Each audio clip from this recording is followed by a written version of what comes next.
Il futuro dei prossimi campionati di calcio, quelli che molti hanno ribattezzato i campionati del ritorno al futuro, inizia ad avere contorni ben precisi. Il lavoro della Lega Nazionale Dilettanti e del Comitato Regionale Veneto in tal senso è stato importante.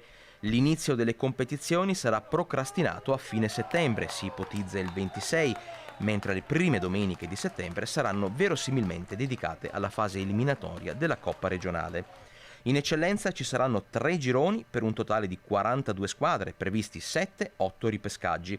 In promozione i gironi saranno 5, con conseguente ripescaggio di almeno 4 o 5 squadre. È bene ricordare che per i ripescaggi si guarderà il piazzamento della squadra al momento del congelamento delle classifiche, arrivato subito dopo lo scoppio dell'emergenza pandemica. Per quello che riguarda il settore giovanile, anche in questo caso i gironi saranno di 14 squadre e verrà previsto il normale decorso delle annate.